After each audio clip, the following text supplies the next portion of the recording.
and welcome to another World Shift International conversation. Now, today we have the great pleasure, and it's a treat for me to speak with John L. Petersen. John L. Petersen is a professional futurist, a speaker, author of several books, most recently A Vision for 2012, Planning for Extraordinary Change. John is also the founder of the Arlington Institute, which was founded more than 20 years ago, and he is the editor and publisher of the internationally acclaimed e-newsletter Future Edition. John lives in West Virginia near Washington, D.C. John, it's a great pleasure to be speaking with you today. Nice to be with you, Kingsley, always. Thank you. Now, John, before we start, I'd just like to say from my part that to give some indication of where you're coming from. I mean, I've been following your work for a number of years, and what I've resonated with is that you use both conventional and unconventional sources to develop the bigger picture, a larger perspective. Now, you've looked at both physical, geopolitical events, and work that people may consider from the fringe or periphery, such as Cryon, Hathors, and the web bots, etc. So that's why I feel that this conversation is ideal for World Shift International. Now, if I can ask you to start with, you've had quite an eclectic background. What drove you into the murky world of futurism? Yeah, that's the question I keep asking myself. And I suspect that that's the genesis of why I kind of wander around where I do. I'm an electrical engineer by education, and so I've got this kind of logical Cartesian kind of orientation, and things kind of need to make sense to me. And I've spent a whole lot of time in business and doing government stuff and working in the White House and politics and such, a very eclectic kind of background. I laughingly suggest that I haven't been able to really hold down a job because I just keep doing other different things, all of which I'm interested in. But that kind of background brings me to kind of the space that, and I used to own an advertising agency, by the way. And if you've ever had to try to make a living trying to do advertising, what you understand and you find out right away is that if you can't communicate ideas, if you cannot translate some conceptual or abstract kind of notion through words and colors and sounds and other kinds of things to whoever you're trying to kind of communicate to, your target audience, you're just singing in the shower, I mean, it might be a good idea and you might like it a whole lot and everything, but it's not worth much in the larger kind of environment. And so the whole idea about how you communicate these ideas, and particularly ideas about an extraordinary event that has never happened in the history of humanity, how do you start to position these kinds of notions in such a way that they're palatable, that they make sense, that they telegraph when people hear them? And so I have necessarily drawn on my kind of, if you will, scientific or technical background, as well as a broad kind of understanding of technology and environment and science and transportation and agriculture and any number of other kind of things, and tried to look for the trends that were, and the early indicators, the weak signals and so on, that are pointing to a large, unusual, unprecedented kind of transition in human history that are defined in more specific ways in these unconventional spaces, where channeled sources and other entities, psychics and stuff and such, all hang out. The kind of, in a nutshell, it seems to me that if you're trying to explore into some space where nobody's ever been before, then you can't go back to the usual suspects, to the experts, and say, well, what do you think is going to be out there? Because they've never been out there and they don't know, and they're going to build every kind of variant of their ideas around what they've experienced, which is not going to do you much good if the whole world works in a different way. On the other hand, if you have some of these unusual spiritual sources, if you will, that are giving rather well-defined and refined, explicit kind of explanations about what's going on and what might be coming and how it all might work and so on, then it just seems to make sense to me that you go out there and be careful and be use your clear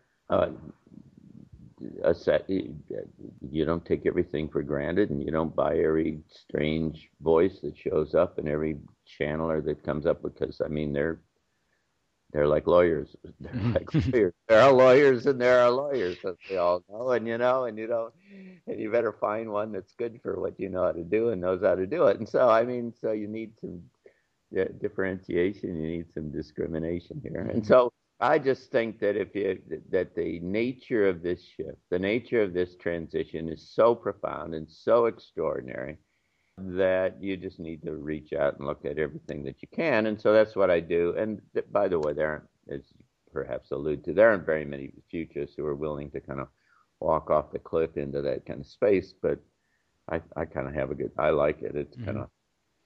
Well, like you say, if you're dealing with something extraordinary, then you have to look at extraordinary sources. I think it was Robert David Steele who said communication without information is noise, and information without communication is irrelevant. Um, now, John, talking about cliffs and the times we're living in, you yourself have said that the world is stepping off a precipice into an era of extraordinary change. Now, do you think people are really aware consciously of the degree of changes going on around them? I think some people are.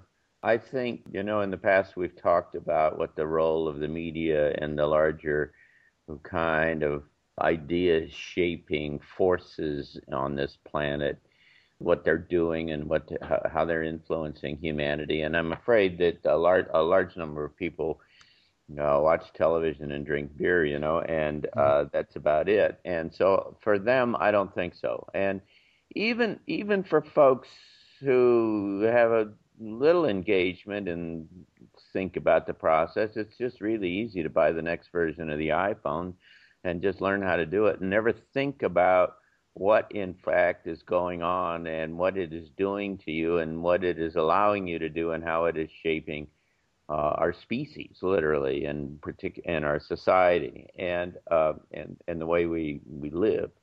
And so there's a great spectrum here. There's a gradation, and there are, as you know, and I know, increasing numbers of people who are very attuned to the kind of change that's going on and are actively engaged in kind of preparing themselves and helping to position themselves such that they can effectively take advantage of and shape and surf this change into this new world.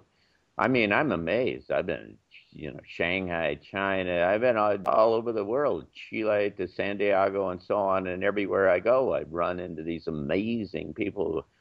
I have had this imagery of all these communists over in China, and they never run into anything. God, I end up in a meeting over there, and I'm surrounded by all these sweet, wonderful kind of people who are talking the same kind of stuff that I am. So they're like anything. I suspect there's a leading edge. There are the early adapters, if you want to use marketing terms, early adopters who are into this, and all the theory says it doesn't take very many in order to flip the whole system. And so I think you're approaching a critical mass, and that's all just conventional analysis, because who knows what's going on in terms of the sun and energy coming and changing our DNA and opening us up to new kind of capabilities and such. And so I mean, it's a very interesting kind of dynamic transition. And I guess to your question, there are some people who are going to find it pretty disconcerting when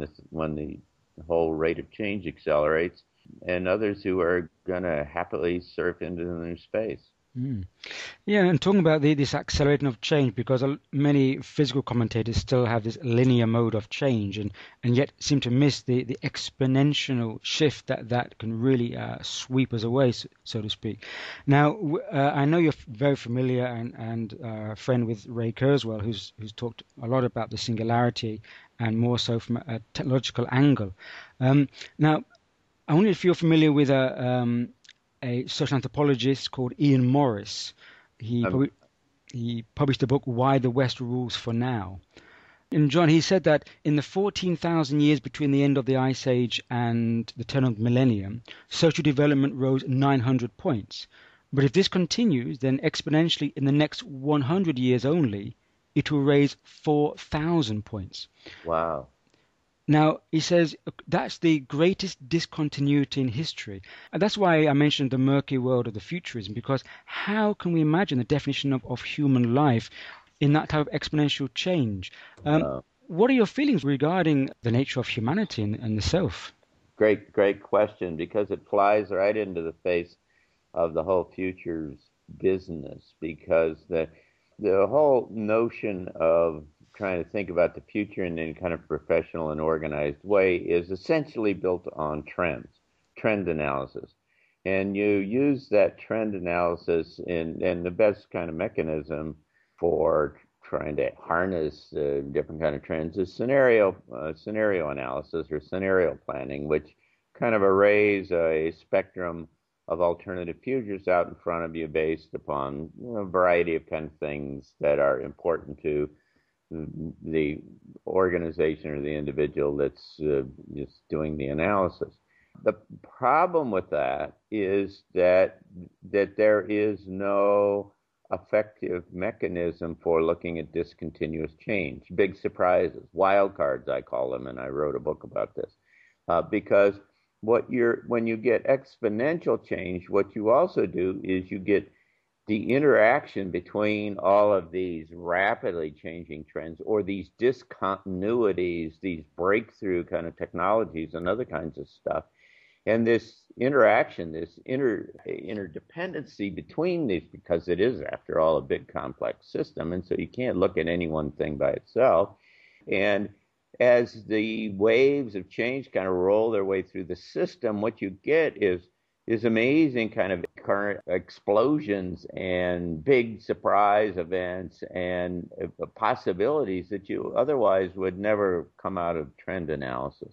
So what that, and parenthetically, which is why I built for the government of Singapore, designed and built for them a national surprise anticipation center so that they could think about and try to translate kind of early weak signals and early indicators into link them up with a large number of scenarios, all of which are kind of big surprise scenarios, because the conventional kind of approaches to this do not allow you to look at the possibility of factor in big surprises. And so the exponential change and the kind of shift that we're looking at drives you. And if you get any kind of a concept in the back of your mind about how big this is and how complex it is and what the implications might be and how it is literally, to my way of thinking, a punctuation in the evolution of the species, nothing less than that. It is in its own way the equivalent of going from single cellular life to multiple cellular life, or from mammals to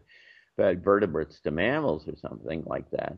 Then you have to just really get out of the box, and you really have to be very permeable, and you have to shorten your horizons, because you're rapidly into space. You talk about 10 years.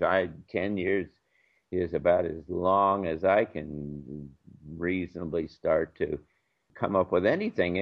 And let me tell you, if you have a big coronal mass ejection and a solar flare that disrupts everything, or you have rapid climate change, or if the financial system collapses, or if you suddenly the peaking of oil, really, as it clearly is happening, becomes acute. I mean, any of these things and a half a dozen more are enough to just pull the pins out of the whole conventional way, the traditional way, the familiar way in which we all live.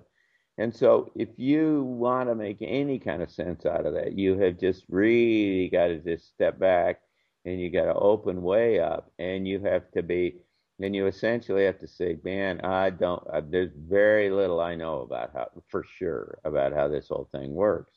And, and I just have to be open to every little idea or thought that comes by because and park it back on a shelf in the back of your mind and don't discount it because some of these things are going in a direction that is going to really be new. And if you haven't kind of opened yourself up to that kind of possibility, you're going to get surprised. And by the way, when you're surprised, these are really big surprises. And these surprises, you're out of money and you're out of time, and you don't have much room to dance out of the back end of these kinds of things. And so that's what makes it's so fascinating to me is because it's just extraordinarily interesting about where it could go and how it could go. But it's only that if you back away enough that you can try to open up and be sensitive to as much as possible about what's going on. Mm. No, exactly. There's so many parts of the system. There's so many players, so to speak. Now, if we just looked at some of the physical changes with the erratic geophysical upheavals, the social economic system failures, resource depletion, etc., and then on the other hand, as you've mentioned, the possibility of an internal evolutionary transition through what may be DNA mutational change from solar cosmic radiation. I mean, there could be a sense that there's different players playing their part. On the physical side, I mean, I'm surprised that the system hasn't collapsed already. I think many people are surprised that it hasn't gone into meltdown. Do you feel that on one hand there's a deliberate manipulation of the system to maintain this status quo and the control system?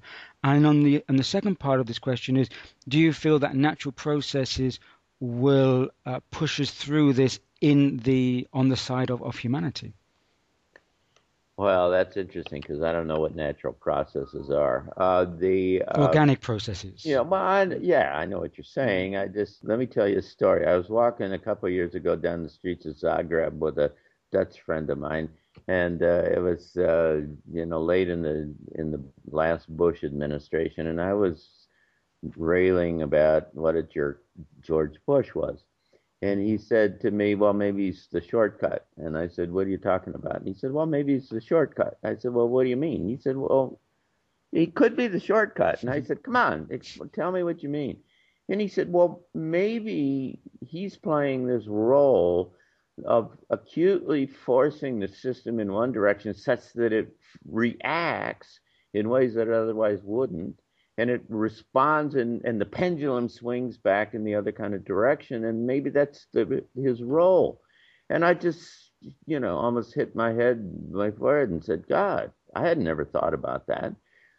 Because maybe, in fact, there are roles that people are playing that at a much higher level, at a strategic level, being operated at some entities that have a lot larger perspective and a lot more influence, perhaps, than what we understand, that this whole thing is moving along, and it's moving along pretty okay compared to how it could be, and we're making progress, and it's rough around the edges some places, and it could be a little better or something like that. But on balance, we're kind of going in the right direction. And as you might imagine,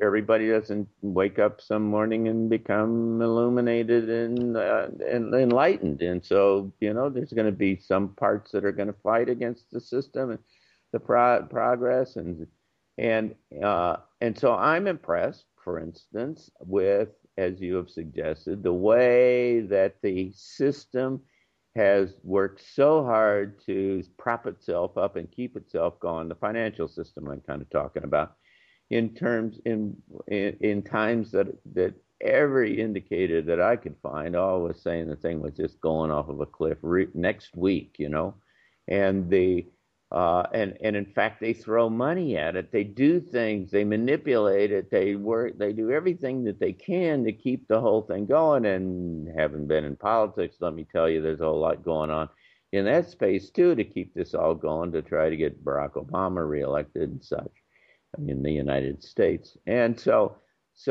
I think again that in a sense, I'll give you one other kind of data point. Cryon says very explicitly that the solution in the Middle East is going to come when the older generation that is now in leadership in Iran suddenly dies off and a new generation comes in because they are going to see the distinct opportunity to play a pivotal role in not only suing for peace in that part of the world, but also providing leadership in the global leadership in terms of a whole new kind of paradigm.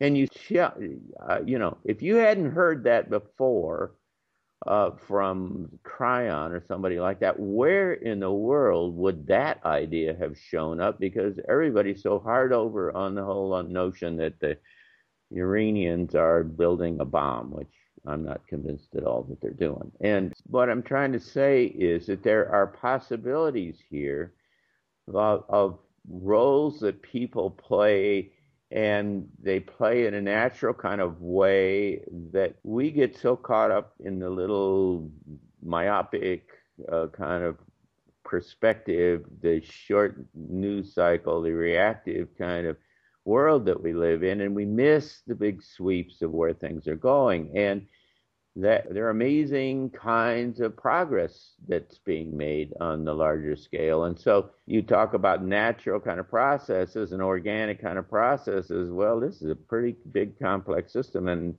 to my way of thinking, it operates in spiritual and dimensional levels that most people have no sense or awareness of. And they're intelligent and there's input to the whole thing. And so I don't really know what's organic. If you could say that the climate is going to change like crazy and it could really be severe and it'd be very disruptive, well, maybe that's kind of part of this organic change, and it helps to shift and solidify perspectives and mindsets and so on. So, I I don't know for sure. No, it's like I say, that's a very very important point there that we are perhaps playing our part, and good and evil and left and right are just human categories, which perhaps in the bigger picture don't have sides. Absolutely. And again, referring to Cryon mentioned also that there will be a reunification between North Korea and South Korea. That would blow people's minds. Yeah. But again, if our minds can't be blown, then we're not ready. um, so talking about the idea of being ready, John, I mean, there are obviously the bigger picture and the larger dimensional positioning context. But for many people in their everyday lives, and they're dealing with the everyday information, and how prepared can people be? What's your thoughts on that? Well, if you mean by everyday, just common folks who, again, are largely influenced by the powers that be, Hmm. whether they're advertising or economic or governmental or social or religious or whatever, then I think that they're going to be swept along by the process, and they are not going to be alerted to and sensitive to any of this. And I don't know how this all works, and I don't know where people are at any given time and what they're doing in this lifetime and what their role is to play and so on. But it's clear that there's a full spectrum, and we need all kinds of people, and they play all different kinds of roles, and we're not in their heads, nor are we in their souls, so we really don't know for sure. But it does seem that many people are going to find this very surprising and disruptive, and not be prepared at all. On the other hand, I am convinced that to the extent that you have any kind of commitment or sense that there's big change going, and you honestly in your heart in some way say, I want to know about this, or I think this is important or something, what happens is that the reality reconfigures itself, and things start to present themselves to you to allow you to engage effectively in the process and prepare yourself, whether it's physically or spiritually or emotionally or whatever it turns out to be. And it's all of that, by the way, probably. And what I really believe is that for those folks who are on the fence and are open to the possibility that something big is happening here, there's probably some little transition point in everyone's life where you kind of pass a point and you say, oh, hold it, this really is kind of strange, but it really might be real, and I need to find out about this or something. And in a sense, a little prayer goes up and says, tell me more. How does this work? Whatever. And then what happens is step by step, books show up, people show up, ideas show up, and other kind of things. And my experience is if you embrace, if you go and take one of them and you buy it, then the universe is going to give you another one. And if you walk your way into that one and you grab that one, then they give you another one, then another one, and they get bigger and bigger, and you just, you're on you're on the way down the hole, and into this wonderful new world that operates in quite a different kind of way. And so I think that no, conventionally people are still trying to keep the systems all going, but you don't have to be locked into that space. I would concur with you. I would say likewise. Once a person changes their perception and perspective, it's amazing how events in one's life become realigned, and circumstances find themselves at your feet. Now, I wanted to ask you about technology, John, because there are a lot of reactions and responses to the role of technology. There are many commentators saying that technology, and especially sudden technological breakthroughs that we perhaps don't expect, will play a major part in our transition to a planetary society. What's your take on that? Well, I do. I think so. I tend to agree with that. There are some folks who are in the kind of the new age or leading edge kind of area that are really down on technology, and they really want to go back retro to some earlier age where there isn't technology. And I'm afraid I'm not in that space. I think that technology are tools, and they represent the development, the evolution of humanity, are manifest in the kind of tools that we build. And we're building amazing, wonderful kind of tools. And you mentioned Kurzweil and some other folks, and it's very clear from those who track this that we're on an exponential kind of path, technological path into the future. There's 1,000 times more technological change this century than the last century, 70 to 80 times more technological change in the next decade than the last century. So yes, the technology is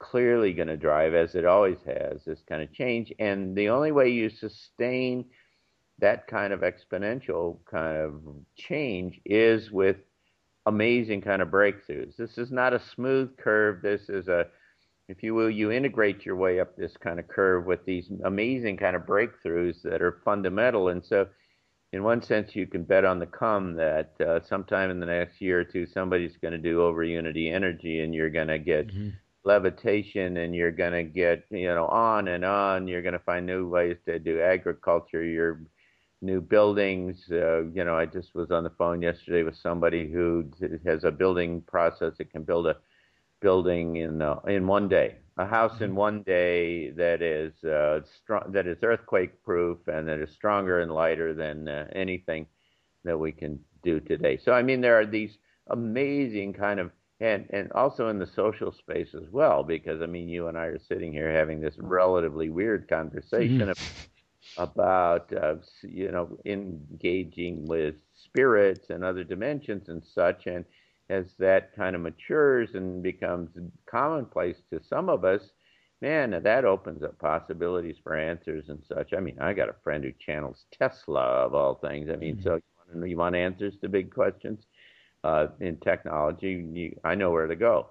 And so those kinds of things just guarantee to me that there are going to be amazing kind of technological kind of change. And one of the things I'm trying to do is to kind of ride that wave in very practical terms in startup companies and some other kind of initiatives that I'm involved in.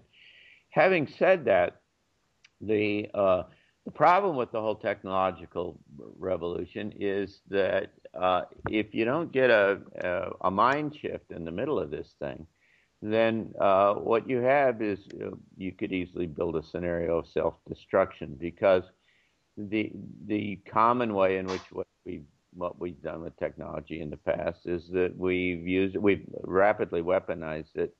In fact, we've weaponized it probably before we've worked it into the more conventional commercial space. And we weaponize it so we can kill more and more people. And and all of that is because of our mindset, because of fear, because of the outlying, the paradigmatic kind of perspectives that we have. And happily, I think that we're on the edge of a paradigm shift, a mind shift of the kind that you talk so eloquently about, that is going to change the whole value set and the perspectives, and essentially the fundamental way in which human beings see themselves in reality and their relationship to the rest of kind of all that exists on this planet. And so I'm encouraged on one hand about the possibility of and you got to look at this in parallel, right? That the technology is moving like crazy, but also the underlying social, the essential nature of who we are as human beings is also changing, and it's a little bit of a race, you Hmm. know. Is the technology going to show up before we get our mind shifted? And does DARPA or some government agency go off and make some amazing kind of tool that kills people like crazy, or do we kind of get there in the same time so that the mind shift flows through politics and through economics and finance and social systems and over into our technology, and we have the blossoming, the borning of a whole new kind of era, and I think that's what it is. That's what I'm betting on, and that's what I'm working quite hard to try to facilitate. I place the bets with you, John. Is again the race? Is it a baby picking up a hammer or a young adult? Hopefully not the baby. Now you're talking there about the mindset, very, very important, very significant, because obviously the mind manifests in matter. Your recent writings, John, you've talked about the need for entrainment in focused intentions. And then there are a lot of, for example, a lot of people now who are maybe frustrated with what's going on in the world and they're engaging in social protests, etc. Yet you've talked about the need to create a common narrative, what you've called is a totem to represent the new narrative for the new world. And the entrainment of people's minds. Could you speak a little about that? Because I think that's a very critical concept. Well, the notion is that everything's changing, and you're not going to change without changing, if you will, or you're not going to ride this wave into this new space without changing. And so, essentially, you have to do everything differently. So we've just talked about how the technology is going to allow us to do things differently, and we've got a mindset or a perspective that might allow us to see things differently. There also is the engagement, the intersection of human consciousness with the larger system in new ways. Essentially, consciousness is causal. Our consciousness interfaces, as best I can make sense out of it, it interfaces with an underlying kind of energy field, which one could easily call love, perhaps. Some call it 0 point or the vacuum field or other kind of things, but it might be the essential nature of what people call God is this field of love, and it's our consciousness that in fact configures and this underlying field into the physical reality that we see. And if we change our mind, we in fact change our reality. And there's all kinds of manifestation techniques and other kinds of stuff that are all over the place right now about how you, in a routine, routinized kind of mechanistic way, you start to change your intentions and your visualization, your feelings, such that you start to change the physical reality as you allow a future of all of the unlimited number of possible futures to the future to emerge that is consistent with your consciousness. And so you can do that on an individual basis, but what Cryon and any number of other sources suggest is that if you get multiple people together who have a common and entrained kind of sense and image of and intention about what they would like a future to be, then in fact the effect is geometric.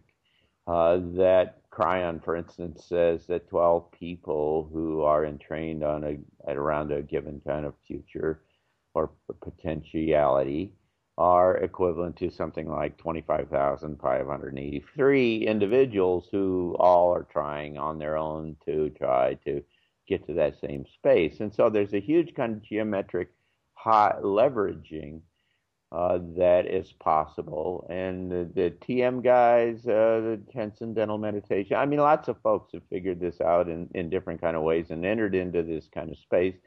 With the whole tipping point notion, there's all kinds of theories that all are derivative of this notion that says that if you get enough people who have a common kind of objective or a common kind of image, then what happens is the larger system tips. Now, you talk about a totemic or a specific thing. I think what's important here is that this kind of, if you want to play this game, if you want to play in this space, then it has to be specific. It has to have some degree of detail.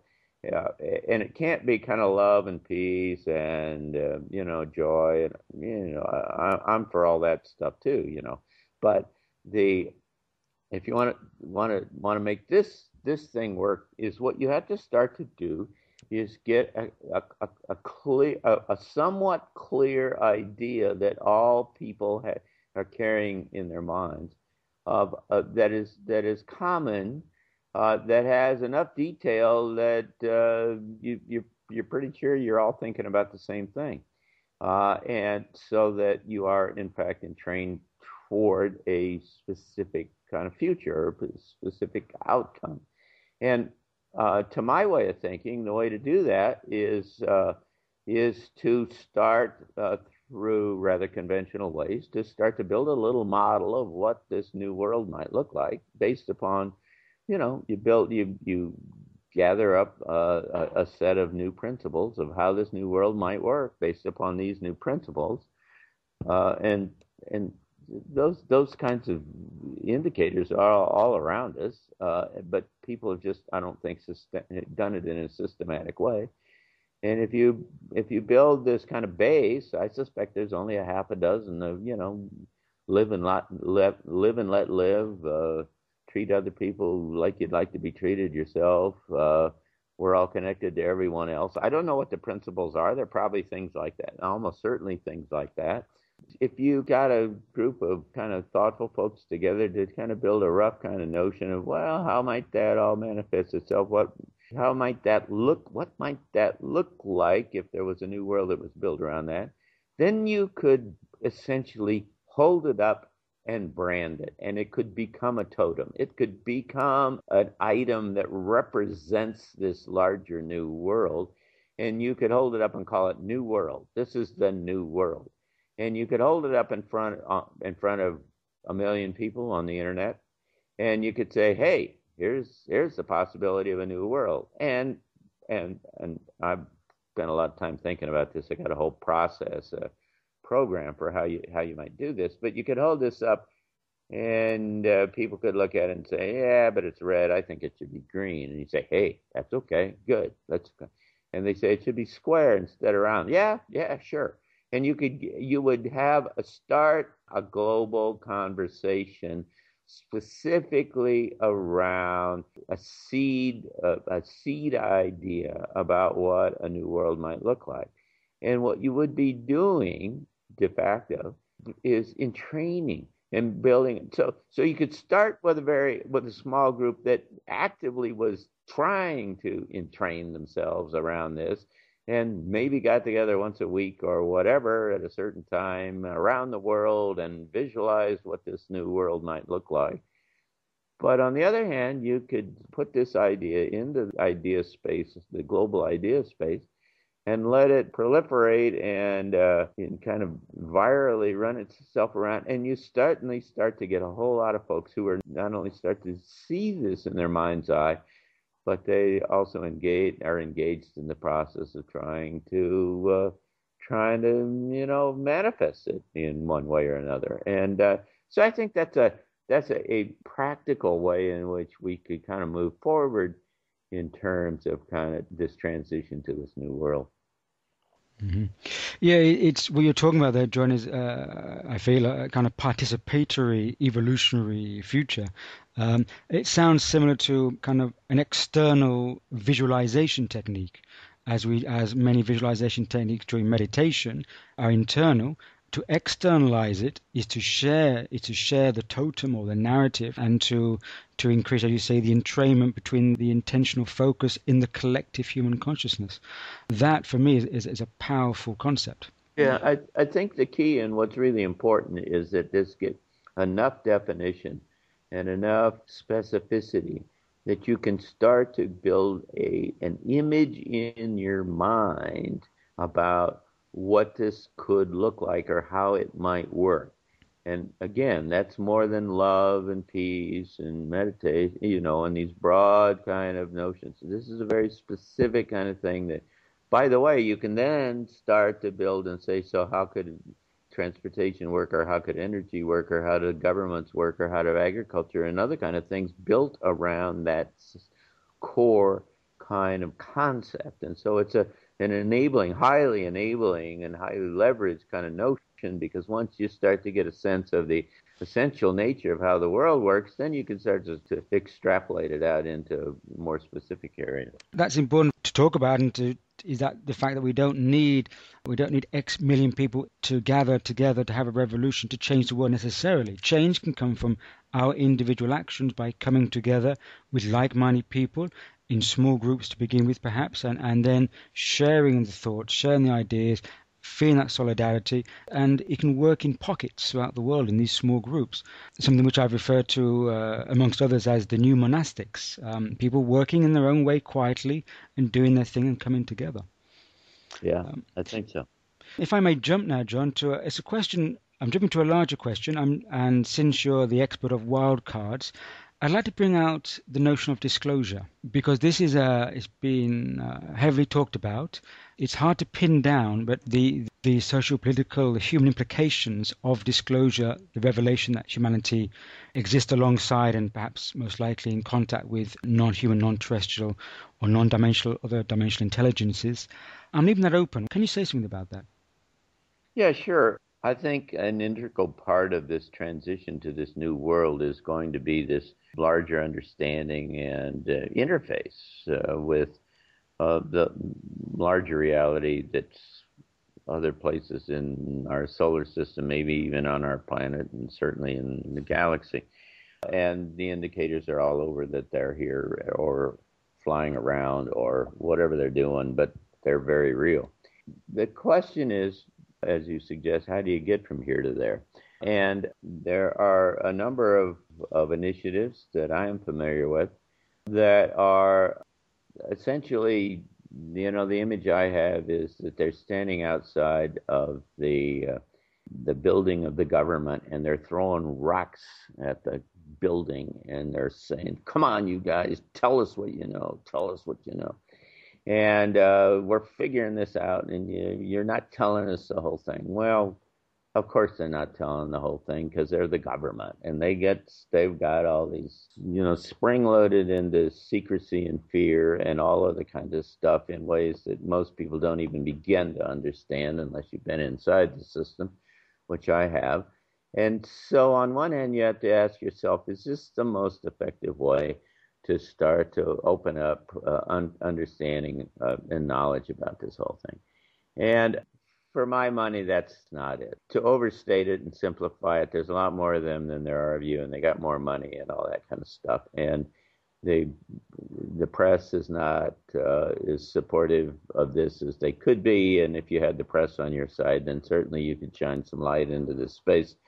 and you could force the government to be more forthcoming. But let me tell you, they're all afraid. I mean, all they want to do is build weapons and other kinds of things because they're afraid, and for political and other kind of reasons about what might happen if what they know becomes clear. One time at my institute, we did a real quiet afternoon kind of project, and I invited in a bunch of kind of influential people that I know from around Washington, and we said, if there was disclosure, what would be the implications of disclosure if it happened?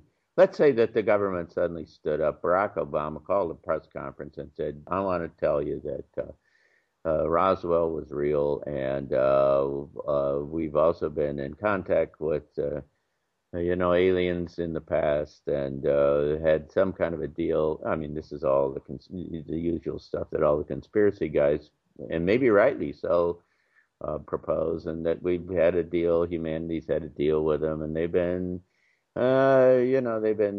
taking people away and probing them and looking at them, and and they've been giving us technology and all this kind of stuff. You don't have to say all of that. Just say Roswell is real. Just start with Roswell is real. And the U.S. government for what, 70, 50 years, whatever it is, has known that, and this is timely, by the way, because now there's a CIA guy that just came out a week or so ago, and has said that Roswell is real, and that there were really little aliens, and we got them, and whatever. We spent a half an hour with some sophisticated technologies, kind of decision and implications technology, trying to look at that. And what I can tell you, and sadly, I've lost the kind of both the output from this thing, and I've lost any kind of records. We've moved our office a couple times, and I don't have it anymore.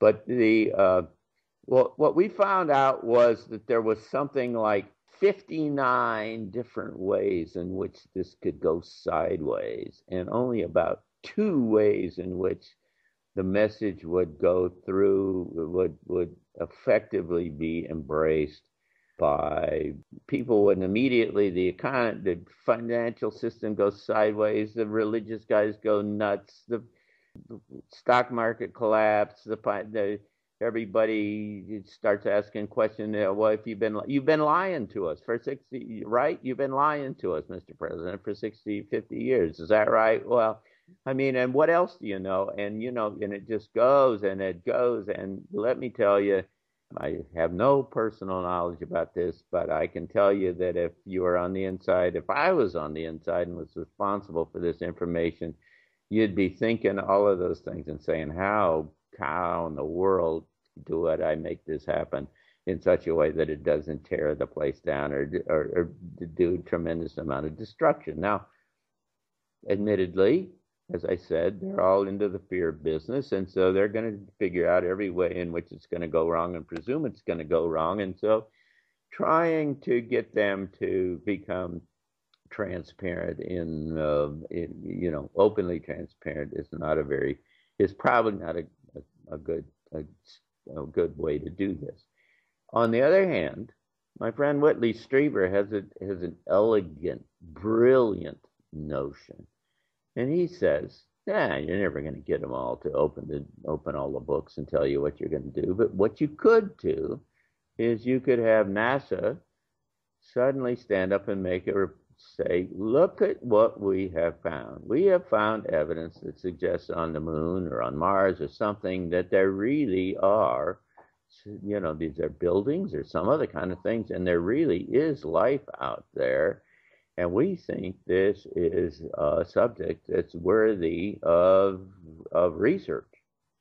And the next day, you have the National Science Foundation make an announcement and say, in light of what NASA has already said, we are going to, this is a very interesting kind of notion, and we are going to make $500 million available for research next year on things related to extraterrestrial, the reality of extraterrestrial life or something.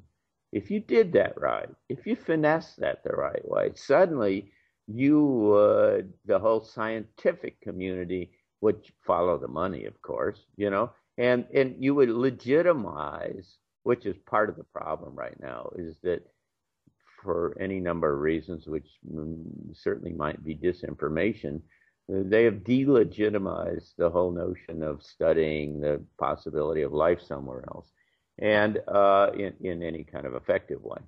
And you would suddenly legitimize that, and you would fund it. And let me tell you that that would just start to open doors, and it would be an evolutionary process. It would run real fast, but you wouldn't have to deal with all the extraordinary kind of implications as if there was some basic disclosure announcement by the government. So I don't know. Seems to me that there are more intelligent and sophisticated ways in which to work our way into this space, into this amazing. I mean, the implications of this is I talk about this in my newsletter and give articles about it, because I think that if it becomes widely understood and internalized and believed that there's a lot of life out we're not aware of, and it haven't been aware of, and that it's really alive and intelligent, and we can interact with it. God, there's few things that are as fundamental as that in terms of changing reality and humanity. And so I'm for it, and I think it's a good idea. I just think you need to be smart about how you do it. Indeed, it's an evolutionary catalyst, this game changer. I wonder, in response to your own talking there, John, whether we may not need to be told, whether we could say the secret protects itself and it becomes known when human consciousness is at the state where it perceives it internally through gnosis. Well, I think, yeah, Go ahead. I think you're right. I think this goes back to the notion that this whole thing is working the way it's supposed to work. And when the time is right, we will find a way to appropriately listen. My friend Lee Carroll, who channels Cryon, says that what Cryon is saying is that there is not going to be a big destructive, revolutionary kind of transition here. And that it is going to, in my terms, I would characterize it as accelerated evolution. And it's going to be fast acceleration, but it's going to be evolutionary. That is to say that the underlying system will be able to effectively ride the transition into this new space. You're not going to lose the internet. You're not going to lose all the satellites. You're not going to lose the whole financial system. That you may have a big financial system shift, but as Lee says, and what Cryon says, is that if you had these highly disruptive things, they set back the evolutionary process. They suddenly drive everybody, instead of thinking about enlightenment and other kinds of things, you suddenly are trying to just get enough electricity to keep the lights on and try to find food and other kinds of stuff, and you drive yourself down, for a while at least, down the Maslow ladder. And so I don't know. There's a whole lot of stuff that says that it could really be highly disruptive, and you can drive yourself rapidly into some new space. But on the other hand, the logic that says, hey, listen, that's not the best way that this could happen. And by the way, there's a lot of indications that say that the more people who get on this evolutionary bandwagon and that enlightenment kind of stuff and start to prepare themselves, the more benign this transition becomes. And so maybe here we're starting to see the outline of a scenario that starts to say this could be a pretty interesting ride, and everybody needs to hang on and everything, but we don't need to lose the financial and economic and governmental infrastructure. Maybe there is a shift that happens in terms that we haven't yet effectively thought about. That you get this mind shift and you get large scale, relatively rapid change, but it is such that the whole system doesn't come down in the process. Again, I don't know, but that resonates to the engineer in me a little bit, the logical kind of thing. Mhm. Because if I was sitting up on some higher, a whole lot higher, in some other dimension, kind of orchestrating or doing the strategic work on this, you could say, yeah, that'd be a lot better than all the pain and the other kind of stuff that would happen otherwise. So, I don't know, Mhm. Kingsley. It's way above my pay grade, and I just sit. I Way just, above all of ours. And, yeah, as the old wily Timothy Leary used to say, everybody has their own inbuilt bull detector, and we have to utilize that. What resonates with you? yeah. What feels right for you, and it's everyone's responsibility. I'm on the same page as you. I feel we're talking about a world shift, not a world backward. It's no good going back to the Stone Age. John, a final question for you. We've been talking about obviously the global communications and that. I'd like to ask you if you could broadcast a 30-second message to the world now, what would you say? You want me to come up with that right now? on, on the I spot? think about that a little bit before I do that, Kingsley. I mean, Mhm. if I had a 30-second Yeah. message to the world. Well, we can have a chat a few weeks later, and you can give me another one in hindsight. I don't know. I think it's about essentially say that what we're going through conceptually is no different than what has happened in the past. And there's big changes that are happening.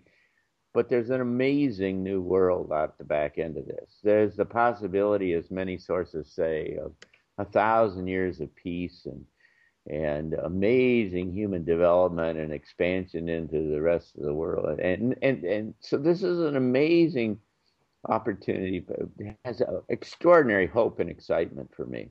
And this is why we're here. That's what our job is. That's why we signed up for this. And so what we really need to do is step up to the plate, say, put me in, coach, Mhm. this is the game. And so I really think that it's about hope because if people can see that this is going in a wonderful new direction and that it's like childbirth, there's a kind of a lot of blood and screaming and pain and stuff that's associated with that, but the poor kid has no idea what's that suddenly there's a whole new world that's going to come out. Boom, and suddenly there's just never could have imagined, and it's full of love and it's full of opportunity and potential, and uh, I think that's what's happening here. If you ever wish to come back with another 30-second slot in the future, please do. John, your website, the Arlington Institute, is www.arlingtoninstitute.org. People who wish to find out more about your work can Google your name, John L. Petersen, S-E-N at the end. And I would highly recommend people to sign up to your e-newsletter Future Edition, which is a wonderful resource of a whole plethora of news and everything that's happening. John, would you like to say a final thing about how people may find out about your work or what you're up to? Yeah, sure. Future Edition is only has one E. FUTUREDITION. Future Edition, it's concatenated. Futureedition.org, and you can go there and see past issues, and it's free, and you can sign up, and we publish it twice a month, and it looks very broadly across all of these kind of crazy places that we've been talking about, at all different kind of events that are happening that are all contributing in some significant way, I think, to the future, and so that would be a good place for people to start, and then they can go to the website if they want to, arlingtoninstitute.org. John L. Petersen, thank you for world shifting with us today. Thanks, Kingsley. Great to talk with you.